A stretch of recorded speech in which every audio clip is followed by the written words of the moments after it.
മുള്ളരിക്കുടി സർക്കാർ എൽ.പി. സ്കൂളിന്റെ രജത ജൂബിലി ആഘോഷവും പൂർവാധ്യാപക വിദ്യാർത്ഥി സംഗമവും സ്കൂൾ വാർഷികവും ഈ മാസം 8-ന് നടക്കുമെന്ന് സ്കൂൾ അധികൃതർ വാർത്താസമ്മേളനത്തിൽ അറിയിച്ചു. ജലവിഭവ വകുപ്പ് മന്ത്രി റോഷി അഗസ്റ്റിൻ ആഘോഷ പരിപാടികൾ ഉദ്ഘാടനം ചെയ്യും.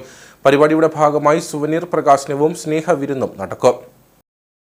മുള്ളരിക്കുടി സർക്കാർ എൽ.പി. സ്കൂൾ പ്രവർത്തനം ആരംഭിച്ചിട്ട് 25 വർഷങ്ങൾ പൂർത്തിയാവുകയാണ്. സ്കൂളിന്റെ രജത ജൂബിലി ആഘോഷങ്ങളുമായി ബന്ധപ്പെട്ട വിപുലമായ പരിപാടികളാണ് ഒരുക്കിയിട്ടുള്ളത്. രജത ജൂബിലി ആഘോഷവും പൂർവ്വ അധ്യാപക വിദ്യാർത്ഥി സംഗമവും സ്കൂൾ വാർഷികവും ഈ മാസം 8-ന് നടക്കും.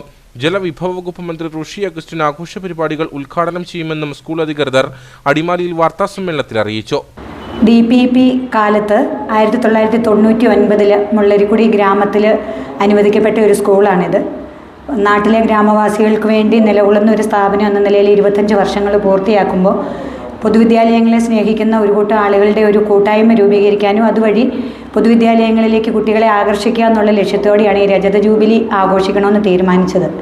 2025 മാർച്ച് 8-ാം തീയതി 11 മണിക്ക് കേരള ജലവിഭവ വകുപ്പ് മന്ത്രി ശ്രീ റോഷി അഗസ്റ്റിൻ ഉദ്ഘാടനം ചെയ്യുന്ന സമ്മേളനത്തിൽ ത്രിതല പഞ്ചായത്തിലെ പ്രമുഖ വ്യക്തിത്വങ്ങൾ ഉദ്ഘാടന ചടങ്ങിൽ അവതരണ ഗാന പ്രകാശനവും സുവനീർ പ്രകാശനവും നടക്കും. കലാപ്രതിഭാ പുരസ്കാരം ഉൾപ്പെടെ വിവിധ അവാർഡുകൾ ചടങ്ങിൽ സമ്മാനിക്കുകയും സ്കൂളിന്റെ ആദ്യകാല പ്രവർത്തകരെ ആദരിക്കുകയും ചെയ്യും. വിവിധ കലാപരിപാടികൾക്കൊപ്പം സ്നേഹവിരുന്നും ക്രമീകരിച്ചിട്ടുണ്ട്. ജില്ലാ പഞ്ചായത്ത് പ്രസിഡന്റ് രാജിച്ചൻ നീർണാക്കുന്നേൽ അധ്യക്ഷത വഹിക്കും. അടിമാലി ബ്ലോക്ക് പഞ്ചായത്ത് പ്രസിഡന്റ് സോമൻ ചെല്ലപ്പൻ, കൊന്നത്തടി ഗ്രാമപഞ്ചായത്ത് പ്രസിഡന്റ് രമ്യ റിനീഷ്, മറ്റ് ത്രിതല പഞ്ചായത്ത് അംഗങ്ങൾ, കവിയും മാധ്യമപ്രവർത്തകനുമായ ആന്റണി മുനീറ, ഉപജില്ലാ വിദ്യാഭ്യാസ ഓഫീസർ ആനിയമ്മ ജോർജ് എന്നിവർ പങ്കെടുക്കും.